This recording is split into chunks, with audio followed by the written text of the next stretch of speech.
bonjour et merci à tous d'être présents aujourd'hui. Je suis ravi de vous accueillir pour ma soutenance de thèse qui porte sur une question novatrice mais cruciale pour l'avenir du marketing digital.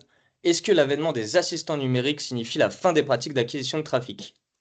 Mais avant de commencer, j'aimerais vous présenter un acteur clé de cette présentation qui est mon assistant numérique personnel qui s'appelle MCI, que vous pouvez voir sur votre gauche. MCI, elle interviendra ponctuellement pendant cette présentation pour m'assister tout au long de cette présentation. Dis MCI, est-ce que tu pourrais lancer la présentation, s'il te plaît? Grâce à l'accès complet à votre terminal, y compris votre agenda, vos mails et vos recherches, j'avais déjà anticipé cette demande. La présentation est prête et tout est configuré. Merci MCI. Donc, dans un premier temps, je vais vous expliquer pourquoi est-ce que j'ai choisi ce sujet. Donc, lorsque j'ai intégré le MBA MCI, j'avais déjà une idée de carrière en tête, c'est que je voulais me professionnaliser dans l'acquisition de trafic. Donc, c'est pour ça que j'ai trouvé une alternance en tant que chargé d'acquisition pour un site de parapharmacie en ligne. Et donc, en plus de développer une expertise tout au long de l'année, j'ai décidé de choisir ce sujet de thèse parce avec l'avènement de l'IA générative et des technologies disruptives comme les assistants numériques, il est essentiel de pouvoir mieux appréhender le futur de mon métier. Donc cette présentation, elle va se faire en 3 étapes. Tout d'abord, nous reviendrons sur la genèse de l'acquisition de trafic. Ensuite, nous nous pencherons sur l'historique et l'évolution des assistants numériques. Et enfin, nous examinerons les dangers potentiels du renouveau de ces assistants numériques.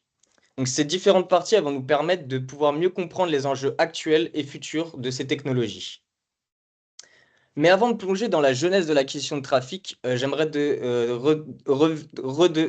revenir sur une notion clé qui va être l'acquisition de trafic qui va nous suivre pendant toute notre exploration. Donc l'acquisition de trafic, ce sont un ensemble de techniques et de moyens qui permettent d'attirer des visiteurs vers un site web. Le but, c'est d'attirer des visiteurs qualifiés afin d'ensuite de les convertir. Donc, dans cette genèse, je l'ai séparée en 3 sous-parties: les prémices de l'acquisition de trafic, l'essor des réseaux sociaux et l'ère du marketing automation et de la data. Donc, dans ma thèse, j'ai pris le parti d'historiser ces pratiques pour qu'on se souvienne et qu'on n'oublie pas d'où cela vient. Mais aujourd'hui, je vous propose de faire un tour d'horizon assez succinct parce qu'en fait, j'ai énormément de choses à dire sur cette présentation. Donc, les prémices de l'acquisition de trafic. Les premières techniques d'acquisition de trafic ont vu le jour avec la naissance d'Internet et des premiers moteurs de recherche. Mais c'est véritablement avec l'arrivée de Google et de son algorithme PageRank que le SEO a commencé à prendre forme. Donc, le SEO, c'est rapidement devenu un pilier du marketing digital qui a poussé les propriétaires de sites web à optimiser leur site web afin d'apparaître en haut des moteurs de recherche, et ce qui leur permettait en fait d'attirer du trafic organique, c'est-à-dire du trafic gratuit non payé. Donc parallèlement à l'émergence du SEO, on a eu les premières tentatives de marketing d'affiliation, notamment avec l'arrivée de Amazon Associates. Donc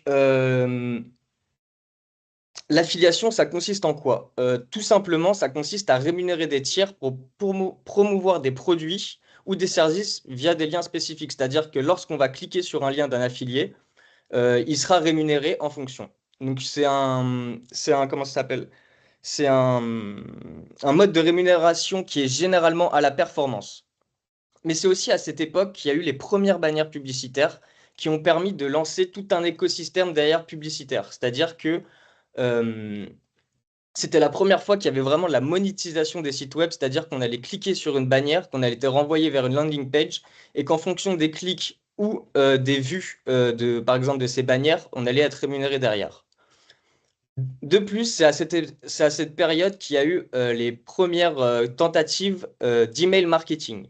Donc les email marketing, ça s'est notamment démocratisé avec l'arrivée d'Hotmail dans les années 90, et ce qui a permis aux marques de pouvoir interagir directement avec leur audience. Ensuite, nous allons passer à une époque, l'essor des réseaux sociaux. Donc c'est à cette époque que Facebook, Twitter, LinkedIn sont apparus. Ces plateformes, en fait, elles ont permis un contact direct avec les utilisateurs, ce qui a favorisé des échanges plus personnalisés et immédiats. Et c'est notamment à cette période qu'il y a eu le concept de viralité. En fait, il y avait des contenus qui pouvaient être partagés massivement et qui pouvaient donc amplifier leur portée bien au-delà de leurs cercles initiaux. Et en parallèle, il y a le marketing de contenu qui est devenu un élément clé des stratégies d'acquisition de trafic. En produisant du contenu pertinent, engageant et de haute qualité, les entreprises ont pu attirer et fidéliser leur audience. Comme dirait Bill Gates en 1996, The content is king, et c'est encore le cas aujourd'hui.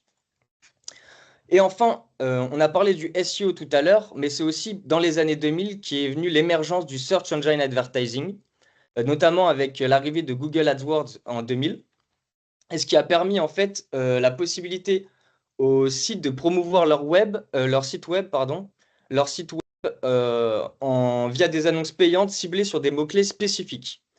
Et donc le SEO et le SEA, ils ont créé une synergie, c'est-à-dire que d'un côté, on avait on attirait du trafic organique et de l'autre côté, on attirait du trafic payant qui était avec une visibilité immédiate. Puis au long de mes recherches, je me suis rendu compte qu'il y avait quelque chose dont il était primordial de parler, c'est l'impact du mobile. L'impact du mobile, ça a vraiment impacté l'acquisition de trafic, notamment l'essor des smartphones. Ça a transformé le paysage digital, et ce qui a donné notamment naissance au concept du mobile first. Euh, donc ça a été en fait, ça a obligé les webmasters à prioriser l'optimisation mobile pour maintenir leur visite en ligne. Mais ce n'est pas tout. Pour les entreprises, cela a créé de nouvelles opportunités, notamment grâce aux données collectées sur les smartphones, permettant de cibler les utilisateurs en fonction de leur emplacement et de leur proposer des offres beaucoup plus ciblées et beaucoup plus personnalisées. Euh,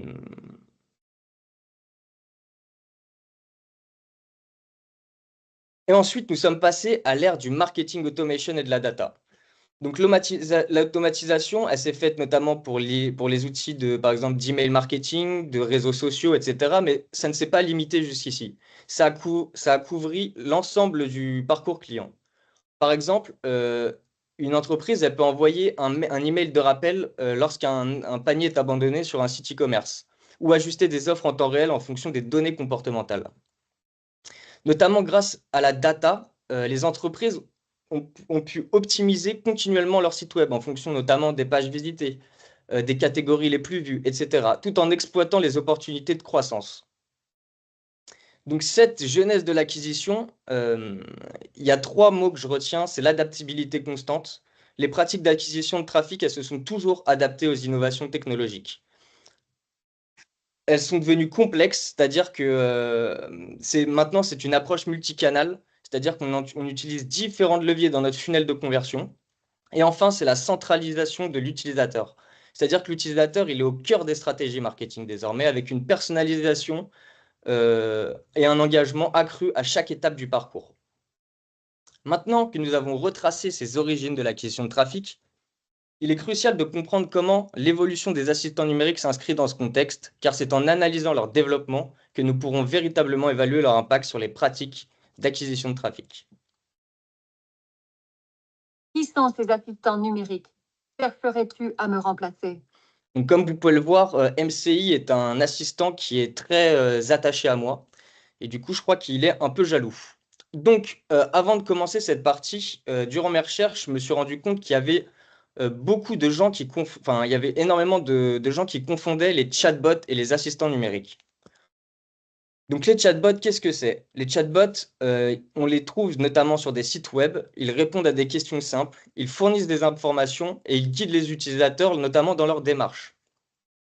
Cependant, les assistants numériques... Je peux me présenter tout seul. Merci. Bonjour. Je suis votre assistant numérique, ici pour vous simplifier la vie.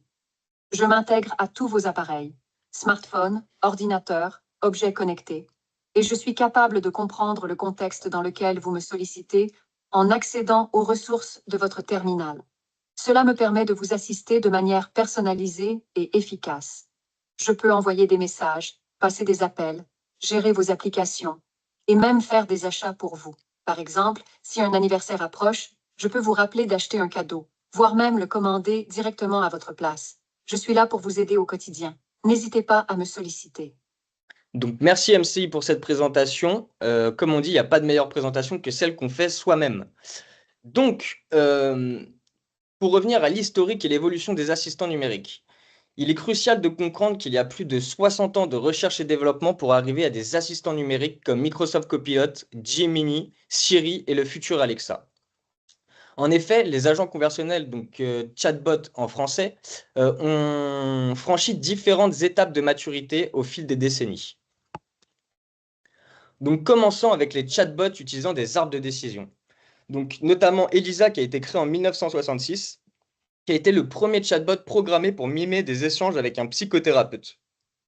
Donc, le fonctionnement, il était limité, basé sur des arbres des décisions ou on pourrait dire même des scénarios en fait prédéfinis. Cependant, ils étaient limités forcément à cause des technologies de l'époque, c'est-à-dire que il était impossible d'apprendre de leur interaction. Elles ne pouvaient pas s'adapter au nouveau contexte ou au type de requête, ni saisir les subtilités des demandes des utilisateurs. Cependant, ces premiers chatbots, ils ont formé le socle de développement sur lequel se sont développées les générations suivantes. Ensuite, nous avons eu les chatbots utilisant l'apprentissage automatique. Le NLP, c'est une branche de l'IA qui permet aux ordinateurs de comprendre la parole humaine.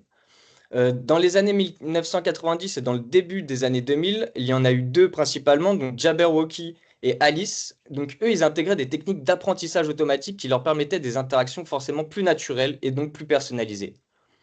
En fait, le NLP ou le Natural Language Processing, ça a permis au chatbot de s'éloigner des règles rigides et d'offrir des réponses qui sont plus pertinentes et adaptées, et simulant même un apprentissage quasiment autonome.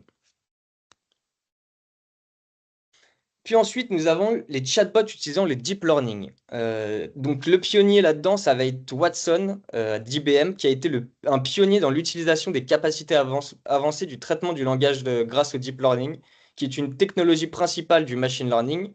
Donc qu'est-ce que le deep learning? Le deep learning, ça utilise des réseaux de neurones artificiels qui sont capables de reproduire les actions du cerveau humain pour interpréter et analyser des informations complexes. Donc l'entrée de grandes entreprises comme IBM, ça a marqué le début de développement de chatbots sophistiqués.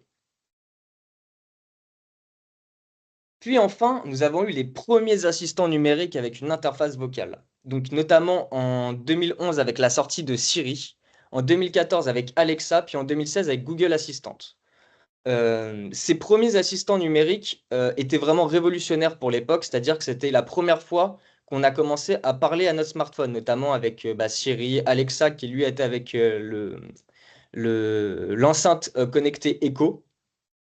Donc pour l'époque, c'était vraiment révolutionnaire. Cependant, ces premiers assistants numériques, ils étaient limités, c'est-à-dire qu'ils avaient des difficultés à contextualiser les conversations, à saisir les nuances et à maintenir le fil d'une discussion complexe. Cependant, ils ont pavé le voie à une acceptation future pour les assistants numériques de nos jours. Ils étaient notamment aussi utilisés pour des tâches simples. On s'est rendu compte qu'en fait, ces premiers assistants numériques, ils étaient principalement utilisés pour la domotique, pour mettre de la musique et pour demander la météo notamment. Puis enfin, nous avons eu les chatbots utilisant les modèles génératifs. Donc notamment, on l'a tous connu, le fameux ChatGPT qui est sorti en novembre 2022, donc, qui a introduit les modèles génératifs, qui sont capables de créer, de manipuler du contenu sur un ensemble très très vaste de données. Donc parmi ces différents chatbots utilisant des modèles génératifs, il y a eu des chatbots dits généralistes comme ChatGPT ou Claude. Claude qui est lui plus axé sur l'éthique et la sécurité. Et ensuite, nous avons eu des chatbots spécialisés ou verticaux, donc notamment dans le juridique, avec Harvey et Jon Snow pour des chatbots qui sont spécialisés sur de la médecine. C'est-à-dire que les grands modèles de langage étaient entraînés notamment sur soit des textes juridiques, soit des textes de médecine. Cependant, malgré leur capacité impressionnante et la capacité de produire du contenu de très haute qualité, ces chatbots restent limités. C'est-à-dire qu'ils ils sont uniquement sur des sites web, c'est-à-dire qu'ils ne peuvent pas, notamment, par exemple, on ne pourrait pas demander à ChatGPT d'effectuer une action autonome à notre place, comme aller réserver un billet. Et c'est pourquoi cela a quand même pavé la voie aux aux assistants numériques utilisant l'IA génératif. Donc, nous sommes en 2024 et ces modèles génératifs donc enrichissent ces assistants numériques d'une capacité essentielle, c'est de comprendre les questions avec une précision accrue et formuler des réponses pertinentes en s'appuyant sur des bases de connaissances extrêmement vastes. Cependant, aujourd'hui, il n'y a que Microsoft Windows, pardon, Apple avec Siri, Google avec Android et Alexa qui sont véritablement capables d'offrir des assistants numériques pleinement intégrés dans leurs écosystèmes respectifs. Ces géants technologiques, ils maintiennent un contrôle exclusif de la plateforme, ce qui leur confère une position unique pour déployer ces assistants numériques. Donc, comment est-ce qu'ils fonctionnent, les assistants numériques? En fait, les assistants numériques, ils utilisent des agents intelligents qui vont permettre de décomposer les questions de l'utilisateur enfin, qui vont décomposer des demandes complexes en une série de tâches exécutées séquentiellement, ce qui va remplacer en fait l'utilisateur dans ces processus. Donc, parmi ces fameux assistants numériques, nous avons Microsoft Copilot, qui a été le fruit d'un partenariat avec OpenAI. Donc, Microsoft Copilot, il est pleinement intégré dans toute la suite Microsoft 365. Donc, comme on peut le voir ici, je vous ai mis une vidéo de présentation. Donc là, par exemple, il est dans Word, il est capable de résumer des fichiers. Sur PowerPoint, il est capable d'établir des présentations en un clic. Sur Excel, il est capable d'extraire des données. Il est aussi présent notamment dans Outlook pour résumer des mails, sur Teams pour faire des analyses, notamment pour faire des comptes rendus de réunion. Mais ce n'est pas tout. Copilot, il s'est aussi inscrit dans Bing, le moteur de recherche, qui est devenu du coup un moteur de réponse. Il est notamment aussi très bien dans le logiciel, mais aussi dans le matériel, notamment dans les Surface Pro 10 qui sont équipés même d'une touche copilote qui permettent un accès à l'assistant numérique immédiat. Donc là, c'est toujours copilote. Donc là, on peut voir un petit peu les spécificités de ce qu'il est capable de faire sur ces fameuses tablettes. Ensuite, nous avons Google Gemini qui est le successeur de Bard. Donc Gemini, qui était initialement conçu pour concurrencer ChatGPT, lui, il s'inscrit pareil dans tout l'écosystème de Google, c'est-à-dire Gmail, Google Docs, Slides, Meet, Maps. Il est aussi intégré, et ça c'est une vraie révolution, dans le moteur de recherche de Google, qui devient lui aussi à son tour un moteur de réponse avec les AI Overview. Donc Gemini, il est aussi intégré à l'interface des Chromebook Plus et du Pixel 8, avec la version Nano qui lui permet de fonctionner localement pour faciliter la rédaction de textes et d'édition. Puis ensuite, nous avons eu dernièrement la présentation de l'Apple Intelligence avec notamment Siri. Donc Siri, qu'est-ce qu'il pourra faire? Il sera intégré avec ChatGPT, c'est-à-dire qu'on pourra choisir si la réponse qu'on nous donne, c'est celle de Siri ou de ChatGPT. Donc Siri, il pourra notamment agir de manière autonome à travers diverses applications sans intervention humaine. Siri, il pourra notamment aussi comprendre le contexte personnel et notamment le contexte qui s'affiche à l'écran de l'utilisateur. Il pourra notamment localiser en lui donnant un nom, pourra localiser par exemple des photos d'une personne qu'on connaît.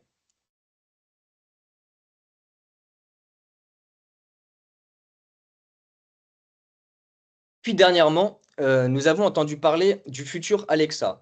Donc aux dernières nouvelles, le futur Alexa sera le fruit d'un partenariat avec Claude. Cependant, on n'a pas encore énormément de données. Donc aujourd'hui, je vais vous présenter un chatbot qui est à la limite entre un chatbot dit généraliste et un assistant numérique. Je vous propose donc de parler de Rufus.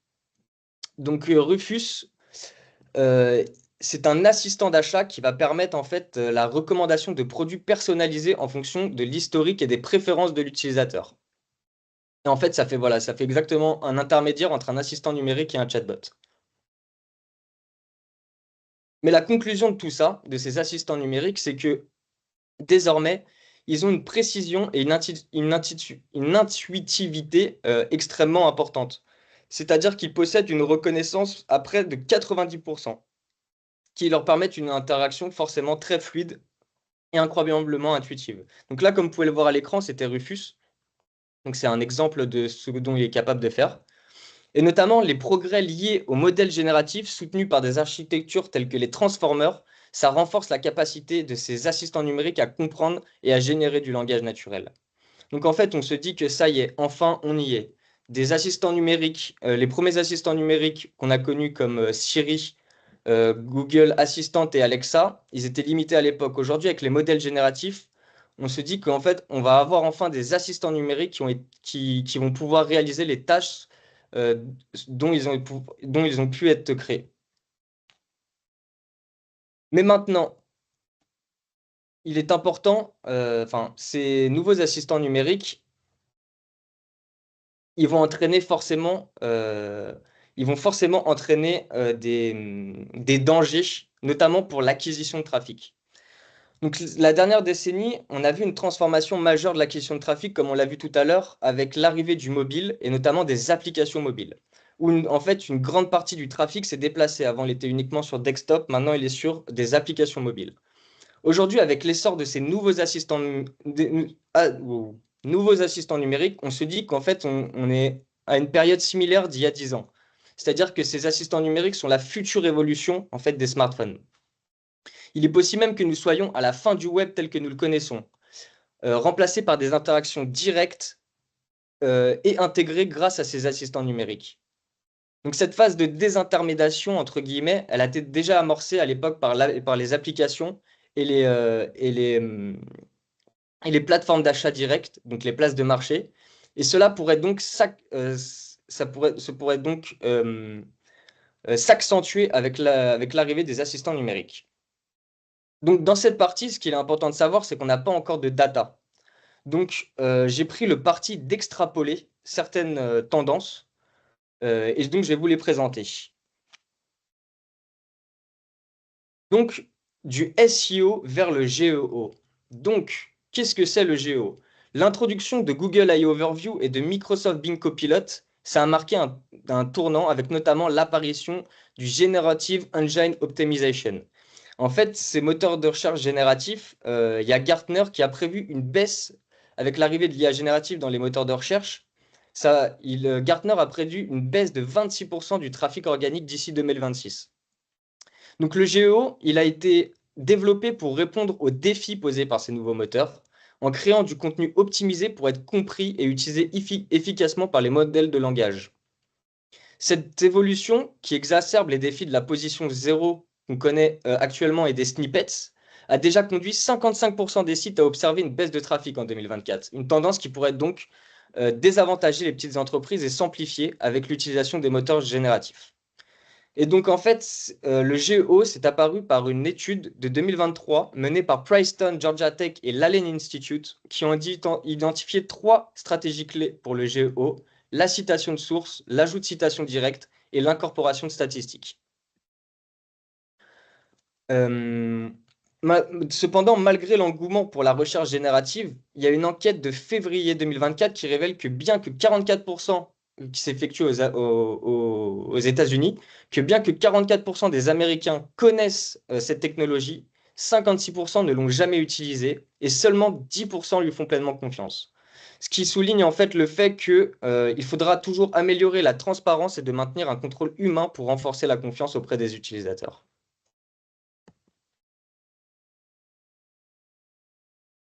Ensuite, il y a eu un impact sur le SIA. En effet, ces assistants numériques, ils agissent comme une mémoire numérique.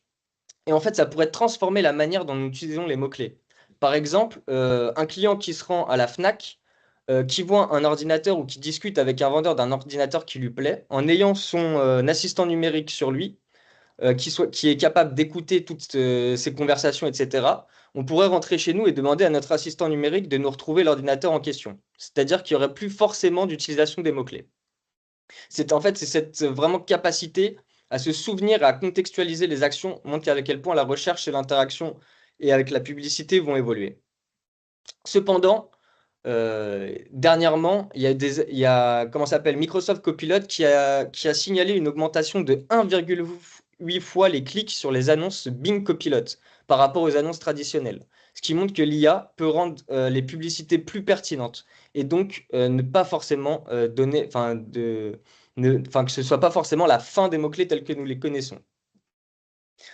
Il y a un exemple que j'aime beaucoup et que j'ai illustré dans ma thèse, c'est l'exemple de Limitless AI, qui est un pendentif innovant qui enregistre les conversations et interactions de l'utilisateur tout au long de la journée.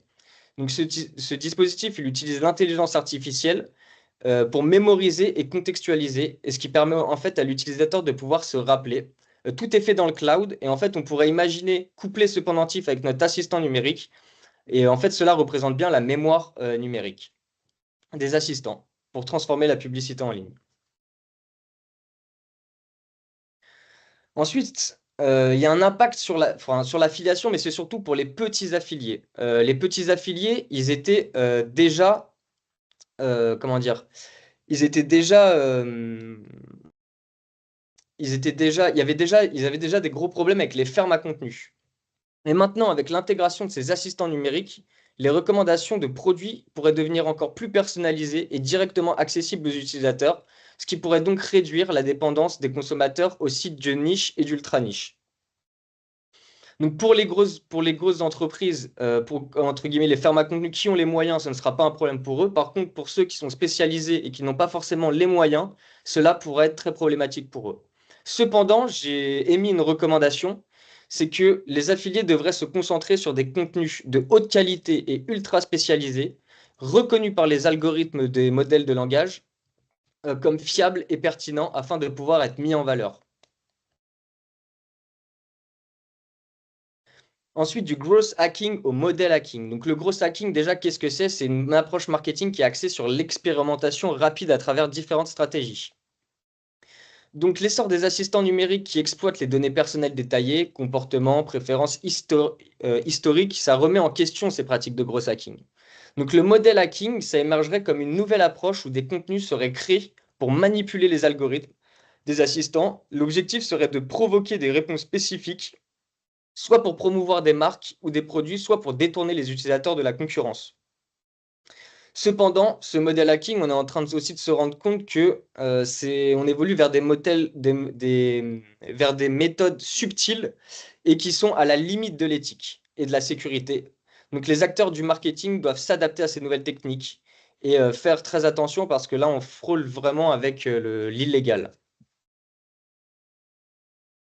Il y a aussi un impact pour les éditeurs d'applications mobiles. On l'a vu, l'essor des assistants numériques combiné à la concurrence croissante des outils de création d'applications no-code, ça pose déjà un défi majeur pour les éditeurs d'applications mobiles.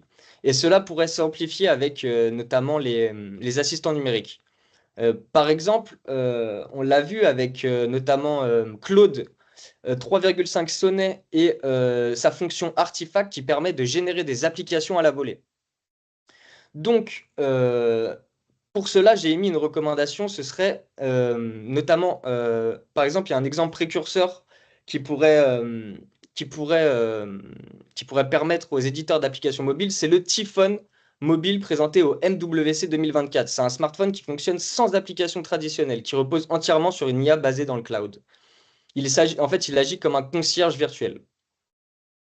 Donc pour les éditeurs d'applications mobiles, ça présente un risque significatif car ça pourrait vraiment, ces assistants numériques pourraient facilement répliquer ou même améliorer les fonctionnalités des applications spécialisées. Donc pour rester compétitifs, les éditeurs d'applications mobiles devraient innover en proposant des solutions plus intégrées et plus immersives que ne pourraient ne pas proposer ces assistants numériques. Et enfin, il y a quelque chose qui me paraît crucial d'aborder qui ne concerne pas les pratiques d'acquisition de trafic, c'est le danger de l'enfermement des GAFAM. On le sait, comme on l'a vu tout à l'heure, Google, Apple, Facebook, Amazon et Microsoft, ils contrôlent à la fois le hardware, le software et maintenant l'interface utilisateur, ce qui pourrait créer une intégration verticale qui renforce le monopole de leur technologie. Donc, il y aurait un risque pour l'innovation et la concurrence. Ça pourrait limiter la diversité et l'innovation, ce qui pourrait décourager les nouveaux entrants qui seraient incapables de rivaliser avec les moyens qu'ont ces GAFAM. Il pourrait aussi restreindre la liberté de choix des consommateurs, les enfermant encore plus dans leur écosystème respectif. Cependant, on pourrait se rassurer en se disant que que les autorités régulatrices en Europe et aux États-Unis sont conscientes de ces dangers et qu'ils ont commencé à imposer notamment des amendes et des enquêtes antitrust pour limiter les pratiques monopolistiques. Et enfin, la conclusion que j'en tire de cette thèse, c'est que l'histoire montre que les marques et les institutions se sont toujours adaptées aux bouleversements technologiques, notamment quand on parle par exemple de l'impact du smartphone et des applications mobiles sur l'acquisition de trafic. Aujourd'hui, bien qu'il y ait des assistants numériques qui soient déployés, notamment comme Gemini, il n'y en a pas encore qui sont massivement déployés, c'est-à-dire déployés à des millions d'utilisateurs. Et aux dernières nouvelles, Gemini, on l'avait vu, avait fait une énorme erreur, notamment en proposant à un utilisateur de mettre de la colle extra forte dans sa pâte à pizza. Donc on voit qu'il y a encore des limites et qu'il y a encore des problèmes. Cependant, ces technologies, elles offrent de nouvelles opportunités pour enrichir les stratégies de marketing qui leur permettent des campagnes plus ciblées et plus personnalisées tout en complétant les méthodes traditionnelles. Donc loin de signaler la fin des pratiques d'acquisition de trafic, je pense qu'au contraire, ça va permettre de mettre l'accent sur l'engagement consommateur et l'engagement produit au cœur des stratégies. Les professionnels du marketing ne vont pas avoir une baisse de trafic. Il y aura encore plus de leviers, c'est-à-dire qu'ils devront faire mieux avec moins sur les canaux traditionnels. Donc en conclusion, l'évolution des assistants numériques ne marque pas la fin des pratiques traditionnelles d'acquisition de trafic, mais ouvre un potentiel considérable pour repenser ces stratégies. Merci pour votre e-attention. Je suis prêt à répondre à vos questions.